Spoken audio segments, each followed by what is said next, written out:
Hello friends, welcome back to my channel. कैसे हो आप सब? आई होप आप सब अच्छे होंगे। तो आज मैं वीडियो लेके आई हूँ 2021 का कॉस्ट अकाउंटिंग का पेपर पूरा सॉल्व करवाऊँगी। ठीक है, तो बहुत बच्चों की मुझे मेल्स आ रही थी कि मैम ये वाला इसका जो स्कैनर है हमें प्रोवाइड कर दीजिए। तो सबसे पहले मैं बताना चाहूँगी, इसकी मैंने वीडियो ऑलरेडी एक डाली हुई है जिसमें सारे प्रीवियस क्वेश्चन पेपर्स मैंने डाले हैं विद आंसर्स। ठीक है, तो वो मैं उसका लिंक डिस्क्रिप्शन बॉक्स में दे दूँगी, आप देख लेना। एंड ये 2021 का मैंने पेपर लिया है जिसमें जो भी प्रैक्टिकल क्वेश्चंस हैं वो मैं आपको आज करवाऊँगी। ठीक है, बाकी उस वीडियो को आप देख लेना। तो वीडियो को प्लीज़ एंड तक देखना। एंड कोई भी जो न्यू है मेरे चैनल पे, तो प्लीज़ यार वीडियो को लाइक कर दो, शेयर कर दो एंड चैनल को प्लीज़ सब्सक्राइब कर दो। ठीक है, तो वीडियो को आगे बढ़ाते हैं। तो सबसे पहले ये जो फर्स्ट क्वेश्चन है वो तो आप कर ही लोगे कि need of cost accounting and state it's objective. तो ये एक थ्योरी का क्वेश्चन है जो आपको करना है। मैं आपको प्रैक्टिकल का क्वेश्चन करवाती हूँ। जो सेकंड क्वेश्चन है दैट इज़ कॉस्ट शीट का। तो कॉस्ट शीट का क्वेश्चन दिया हुआ है जिसमें हमें प्राइम कॉस्ट निकालनी है, वर्क कॉस्ट निकालनी है and cost of sale and profit per unit. ये टेबल बना हुआ है जिसमें सब कुछ आपको दिया हुआ कि raw material, work in progress, ठीक है, एंड बाकी सारी डिटेल्स दी हुई है। अब इसका हम क्या है कि आंसर देखते हैं कि इसको सॉल्व करना कैसे है। सो किसी भी क्वेश्चन का आंसर स्टार्ट करने से पहले मैं आपको बता दूं कि मे बी जो मेथड्स है वो आप सबके डिफरेंट हो सकते हैं। कि मैंने जो मेथड से सॉल्व किया है एंड जो आपको सिखाया गया है कॉलेज में या जो आपको पता है, वो दोनों मेथड अलग हो सकते हैं, बट ये है कि आंसर सेम रहेगा। आपको मेरे मेथड से करना है मेरे मेथड से करो, अपने मेथड से करना है अपने मेथड से करो, बट मेरा है कि आप आंसर आपका करेक्ट होना चाहिए। ठीक है, सो ये जो कॉस्ट शीट का क्वेश्चन था इसमें बहुत चीज़ें निकालने वाली भी होती हैं एंड टेबल एक कॉस्ट शीट का बनाना होता है। एंड जैसे कि आप देख रहे हैं जो सेकंड टेबल है वो बनाना होता है स्टेटमेंट ऑफ प्रॉफिट का। वो बनाना होता है स्टेटमेंट ऑफ प्रॉफिट का, ये वाला। तो सबसे पहले ना आपको वर्किंग नोट्स में जाके ओपनिंग स्टॉक दिया हुआ था एंड क्लोजिंग स्टॉक के ना यूनिट्स दिए हुए थे। आप टेबल में देखना 10,000 वो लिया है। एंड उससे क्या है कि यूनिट सोल्ड भी आपको गिवन थे, उससे आपके सबसे पहले एक यूनिट प्रोड्यूस निकालो, वो काम आएगा। ठीक है, अब अगर हम आगे आते हैं जैसे रॉ मटेरियल कंज्यूम, सबसे पहले आपने पर्टिकुलर अमाउंट, सिंपल एक फॉर्मेट है जो पता ही होगा। तो क्या है कि रॉ मटेरियल कंज्यूम निकालना है, उसमें सबसे पहले आना आपको ओपनिंग स्टॉक गिवन है। ठीक है, ये परचेज भी गिवन है, फ्रेट भी गिवन है, लॉस भी गिवन है, क्लोजिंग स्टॉक आपको नहीं गिवन था। उसके बाद जो एक लेबर है, डायरेक्ट लेबर, वो गिवन है, उसको बाहर लिखा है। एंड ये चार्जेबल एक्सपेंसेस भी आपके गिवन है। अब क्या करना है कि इन दोनों को, ये जो 135,000 है, ठीक है, और जो 25,000 है, इनको प्लस करके बाकी सबको माइनस करके, ठीक है, इसमें से और ये वाली वैल्यू आ जाएगी। और फिर इन सब का करके टोटल फिर ये 9250 आ जाएगा। एंड हमारी जो प्राइम कॉस्ट आएगी वो आएगी 2,52,500। ठीक है, उसके बाद हम बात करें तो फैक्ट्री एक्सपेंसेस आपको गिवन थे, तो वो आपके हो जाएंगे 70,000। ठीक है, तो ये आपकी आ जाएगी वर्क कॉस्ट इंकर्ड इसलिए है बिकॉज आपका ओपनिंग एंड ये गिवन था 18,000, तो नील इफेक्ट आएगा। ठीक है, उसके बाद आपकी वर्क कॉस्ट ये आएगी। इधर आप पहले नहीं लिख सकते इसलिए मैंने इसको इंकर्ड लिखा बिकॉज इसमें ओपनिंग एंड क्लोजिंग रहते हैं।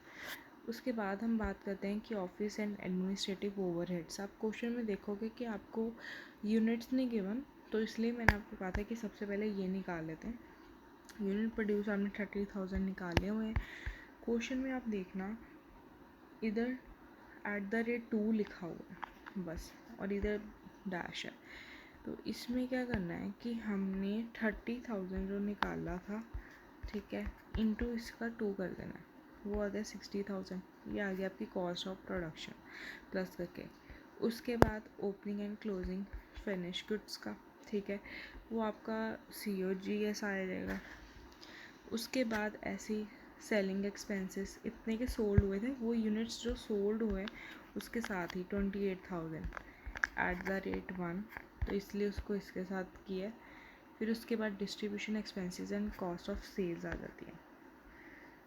तो यस, एक फिनिश गुड्स का क्लोजिंग स्टॉक भी नहीं दिया हुआ था, तो इन्होंने कैसे वो निकालना है वो देख लेते हैं। कि जैसे जो आपका ये कॉस्ट ऑफ प्रोडक्शन आया था 382500, ये देखो, एंड ओवर आएंगे ये जो यूनिट प्रोड्यूस थे इनटू जो यूनिट्स गिवन थे, तो उससे आपके ये फिनिश गुड्स की भी क्लोजिंग सारा कुछ वर्किंग नोट्स में गिवन है, ठीक है। अब प्रॉफिट पर यूनिट भी, तो अकॉर्डिंग टू द क्वेश्चन हमने देखो प्राइम कॉस्ट भी निकाल दी, ठीक है, और वर्क कॉस्ट भी निकाल दिया, cost of production, cost of sales सब निकाल दिया। प्रॉफिट पर यूनिट जो है that is total profit upon unit sold. Unit sold 28,000 है, ठीक है। उसके बाद टोटल प्रॉफिट जो हमारा है वो 42,000 है। वो कैसे आया वो हम देखते हैं कैसे आया। हमारी जो सेल्स है वो गिवन थी इतनी है, कॉस्ट ऑफ सेल हमारे निकाल ली है इतनी है, तो इसलिए हमारा प्रॉफिट इतना है। तो 42,000 ऐसे आया है, और डिवाइडेड बाय 28,000 जितने यूनिट्स हैं, तो ये हमारा रुपीज़ 1.50 पर यूनिट आ गया, ठीक है। तो ये आपका कॉस्ट वाला आंसर कंप्लीट होता है। यही बेस्ट मेथड है इसका, तो ऐसे है नहीं कि कुछ और यूज़ करना है। फिर भी कुछ और आपने वर्किंग नोट्स में हो सकता है चेंज की, चीज़ों को निकालने का थोड़ा मेथड चेंज हो सकता है, बट फॉर्मेट ये सब ऐसे ही रहना है। अब नेक्स्ट आते हैं फोर्थ क्वेश्चन पे, दैट इज़ फोर्थ क्वेश्चन। ये कॉन्ट्रैक्ट में से आया था, ठीक है, कॉन्ट्रैक्ट में से आया हुआ है क्वेश्चन। अब ये क्या है कि promising company undertook a contract for erecting A sewerage treatment plant, उसकी जो टोटल वैल्यू है 24 लाख है। ये एस्टिमेट किया गया है कि जॉब 31 जनवरी तक हो जाएगी। उन्होंने साफ साफ लिखा हुआ है कि आप कॉन्ट्रैक्ट अकाउंट बनाइए, ठीक है। उसके बाद उन्होंने जो इन्फॉर्मेशन दी हुई है वो है कि मटेरियल्स दिए हैं, वेजेस दी है, ओवरहेड एक्सपेंसेस हैं, वर्क सर्टिफाइड 16 लाख दिया है। 80% हमें रिसीव हुआ है कैश में। मटेरियल जो 31 को लाई करा था वो 40,000 है। प्लान डेप्रिशिएट करा बाई 10%। 5% जो वैल्यू है मटेरियल को इशूड होगी है, but 6% wages may be taken to have been incurred two of the work completed, but वो सर्टिफाइड नहीं हुआ। डेप्रिशिएट इग्नोर करना है, हमको कह रहे हैं कि depreciation of plant for use on uncertified portion and ascertain the amount to be transferred to the profit and loss account। तो ये देखते हैं कि ये वाला क्वेश्चन कैसे। तो ये जो है मैंने कॉन्ट्रैक्ट अकाउंट बनाया हुआ है, इसमें देखो क्या है कि सबसे पहले तो आपने वेजेस, मटेरियल, ओवरहेड ये सब लिखा हुआ है, ठीक है। उसके बाद यहाँ पे आते हैं वर्क इन प्रोग्रेस पे। ये इंपॉर्टेंट पार्ट है, इसमें सबसे पहले work certified is given but uncertified is not given, वो निकालना पड़ना है। ये गिवन था, प्लांट की डेप्रिसिएशन गिवन थी, वो हो गया, ठीक है। उसके बाद कॉस्ट ऑफ वर्क अनसर्टिफाइड कैसे निकालना है, ये सब कुछ दिया था कि 5% of material, 6% of labour and overhead 6%। ये सबका ये जो ऊपर वैल्यूज़ हैं, ये वाली मटेरियल, वेजेस, ओवरहेड, वही उनका 5%, 6% और 6% करके ये वैल्यूज़ आ गई, ठीक है। उसके बाद ये आपका आंसर आएगा, एंड ये आ गया हमारा वर्क अनसर्टिफाइड। ये देखो ये बाहर वैल्यू आ गई। उसके बाद ये जो है हमारा नोशनल प्रॉफिट आ गया, इसको प्लस किया, यहाँ पे लेस था तो यहाँ प्रॉफिट यहाँ आता, तो यहाँ क्या होता है, लॉस होता है। उसके बाद क्या है कि नोशनल प्रॉफिट यहाँ पे आ गया, शिफ्ट हो गया, ठीक है। उसके बाद ये वाला पार्ट बहुत इंपॉर्टेंट है। अब इसमें क्या है कि रूल है नोशनल प्रॉफिट को P&L में ट्रांसफ़र करने का। ये क्या रूल है, अब रूल को समझाना is not the right time, मैं आपको फॉर्मूला बता देती हूँ कि ये कैसे है। रूल ये कहता था कि इफ़ हमारा जो वैल्यू ऑफ वर्क सर्टिफाइड थी ना, वर्क सर्टिफाइड, तो वो जो अगर इक्वल और मोर देन 50% होती है बट लेस देन 90% होती है, तो हमारा जो भी नोशनल प्रॉफिट है into 2/3 into cash received into work certified formula होता है, ठीक है। तो इसमें क्या करना है कि ये जो वैल्यू है नोशनल प्रॉफिट की इंटू 2/3, तो ये आपको फार्मूला याद ही करना पड़ेगा, बिकॉज ये जो वैल्यू है work certified that is more than 50 and less than 80 and into आपका cash received and work certified. उधर 80% लिखा होता तो हमने सीधा कर दिया, ठीक है। And the answer will be your 307160।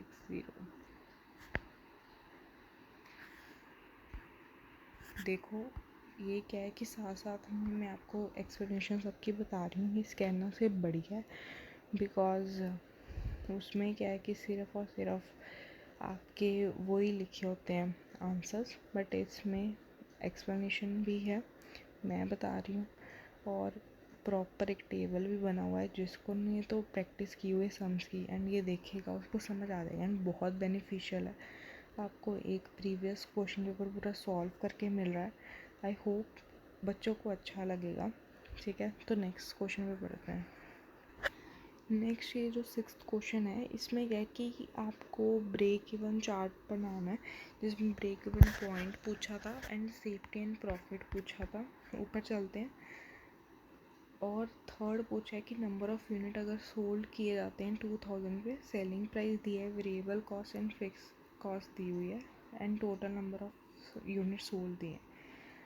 तो ये देखते हैं कि इसको कैसे सॉल्व करना है। मैं आपको थ्योरी वाले इसलिए नहीं करवा रही बिकॉज वो आपको इजीली मिल जाएंगे, बट प्रैक्टिकल के आंसर्स बच्चों को नहीं मिलते हैं, तो वो बच्चों को सेमेस्टर 4 वाले के बच्चों को बहुत बेनिफिशियल होगा। प्लीज़ ज़्यादा से ज़्यादा वीडियो को शेयर करो अपने दोस्तों को एंड लाइक करो।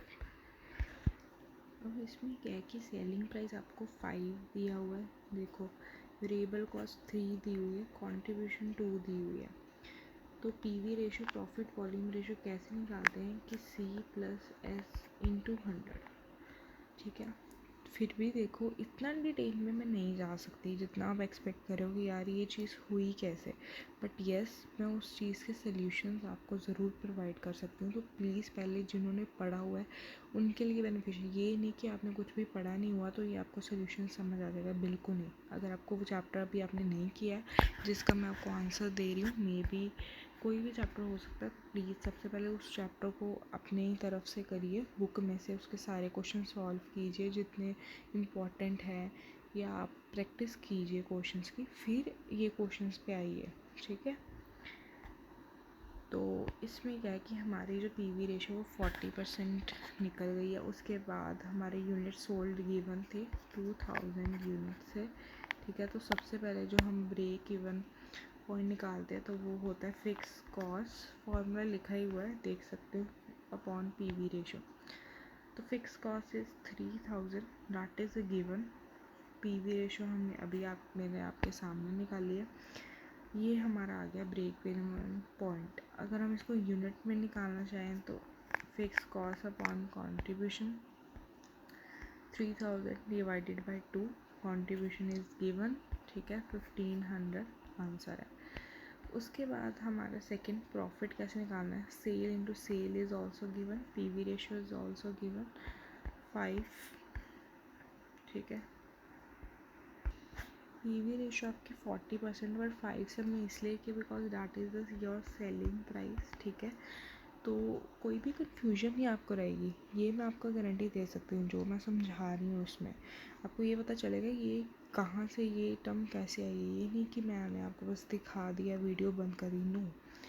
सो 10,000 ने उसको 40% किया, दैट इज़ योर 4000, ठीक है। माइनस करोगे ये जो आपकी फिक्स कॉस्ट दी हुई थी, बिकॉज प्रॉफिट निकालना है, तो आपका आंसर विल बी 1000, ठीक है। अब आपको निकालनी है कि मार्जिन ऑफ सेफ्टी, उसके लिए P अपॉन पीवी रेशो। तो प्रॉफिट आपका अभी आपने 1000 निकाला इंटू 40%, 2500 आ गया। अगर आप ऐसे एक और तरीका, मैंने वो सेकंड लिखा हुआ है, वैसे यहाँ तक ही है वो सब, ठीक है, कंफ्यूज नहीं होना। ये है कि ये जैसे 10,000 निकल गया, ठीक है, माइनस इन्होंने 7500 कैसे किए वो मैं आपको अभी बताती हूँ। तो 7500 हमने अभी यहाँ पे निकाला है, तो वो नीचे जाके माइनस हुआ है और वैसे भी आ सकता है। अब क्या डिज़ायर्ड सेल्स निकालनी है कि BAP नीचे DP, ठीक है। तो फिक्स कॉस्ट प्लस DP जो डिज़ायर्ड प्रॉफिट है अपॉन PV रेशो सब कुछ गिवन है। तो BP इन वैल्यू हमारी वो भी 2500 यूनिट्स आ गई। तो यहाँ तक ये जो 3 क्वेश्चन उन्होंने पूछे थे वो हमने बिल्कुल सॉल्व कर लिए, ठीक है। यहाँ पे हमारा जो सम है वो ख़त्म होता है। अब नेक्स्ट सम पे जाते हैं। अब ये जो 8th सम है वो बहुत इंपॉर्टेंट है। आप देखोगे 2022 का जो लेटेस्ट पेपर है उसमें भी पूछा गया सेम सम, बहुत रिपीट होने वाला सम है। तो प्लीज़ ध्यान से इस चीज़ को समझना। एंड ये मैं आपको एक अलग मेथड से करवाऊँगी कि जो आपने पहले शायद किया भी हो सकता है, नहीं किया तो ये इजी मेथड है, उसको ही फॉलो करना, जल्दी आंसर आएगा, ठीक है। तो इसमें ये सब कुछ निकालना है। Material cost, price, usage and mix yield निकालना है। इंफॉर्मेशन गिवन है स्टैंडर्ड एक्चुअल की, ठीक है। लॉस गिवन है। तो ये टेबल बनाओ, अब देखते हैं इसको कैसे सॉल्व करना है। ये आपके सामने मैंने सम सॉल्व किया हुआ है, ठीक है। तो देखो ये जो इन्फॉर्मेशन दी थी मैंने वही लिखी है। ये स्टैंडर्ड है इसलिए SQI है। प्राइस को SP लिखे, एक्चुअल में AQAP लिखा है, ठीक है। तो सबसे पहले उनका प्लस कर लिया, दोनों का 100 आ गया। लॉस ही टेबल में दिया हुआ था। इसके बाद में एक टेबल बनाना है। ये वाला टेबल जो है वो बहुत ज़्यादा इम्पॉर्टेंट है। ये टेबल है, मे बी आपने किया हो, मे बी आपने नहीं किया हो। ये कैसे करना है, सबसे पहले AQ इंटू AP लेना है, AQ इंटू SP लेना है, SQ into SP, SQ into SP upon SO into AO, ठीक है। अब क्या करना है कि ये जो ऊपर आपके इन दोनों को मल्टीप्लाई करके AQ ये इन दोनों को मल्टीप्लाई करके जो आंसर आता है वो ये है 844। फिर AQ इंटू SP मीन्स ये, ध्यान से ये समझना टेबल, AQ इंटू SP तो वो ये है। फिर SQ इंटू SP मीन्स यही वाला, ये दोनों इनको मल्टीप्लाई करके दोनों को ये आएगा।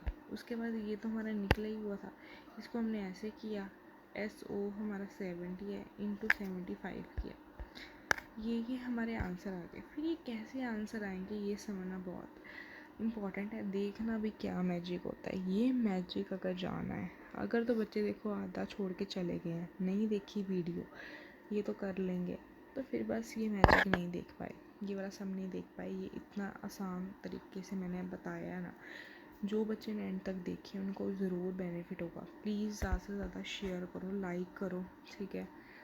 जितना जल्दी चैनल और प्रमोट होगा और देखो चीज़ें अच्छी आएंगी। तो नेक्स्ट क्या है, इन दोनों का डिफरेंस MPV, ये है मैजिक, ये है मैजिक। मुझे बिल्कुल गारंटी है कि 95% बच्चा उसको ये वाली टेक्निक नहीं पता होगी। बहुत इजी मेथड है, बच्चे ये चैप्टर छोड़ के जाते हैं, उनको बहुत मुश्किल लगता है, बट ये टेक्निक से करोगे बिल्कुल मुश्किल नहीं लगा, ये टेबल से करोगे तो। फिर इन दोनों का माइनस करना है जब, ठीक है, तो फिर क्या आएगा, MMV आएगा। एक सेकेंड मैं साफ सुथरा थोड़ा लिख देती हूँ, MPV, ये आएगा MMV, इन दोनों को माइनस करके आएगा MYV,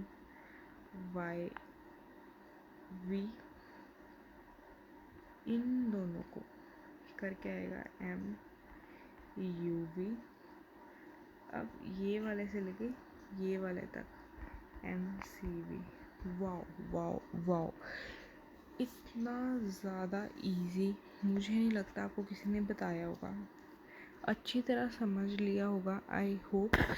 ये उसके फिर आंसर्स आ गए माइनस करके। अब इसको चेक करने के लिए ना, चेक करने के लिए मैंने लिखा है कि क्योंकि ये फॉर्मूला होता है कि कॉस्ट में इसका U और ये मिला दे तो क्या कहते हैं P, ये P है price, MUV plus PV is equal to आपका MCV होना चाहिए। तो मैंने इन वैल्यूज़ को लेके इसको चेक किया तो बिल्कुल ठीक है, ठीक है।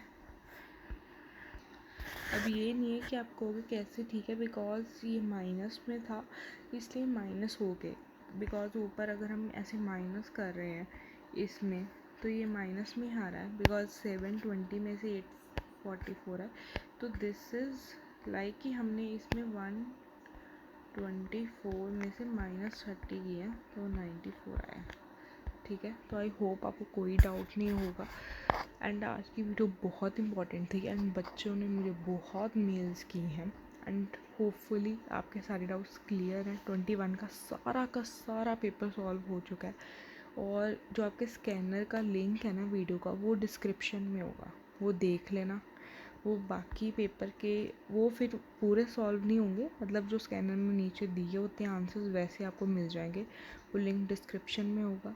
ठीक है, और भी कोई डाउट है कमेंट बॉक्स में डालो। ठीक है, एंड तैयारी अपनी अच्छी करो।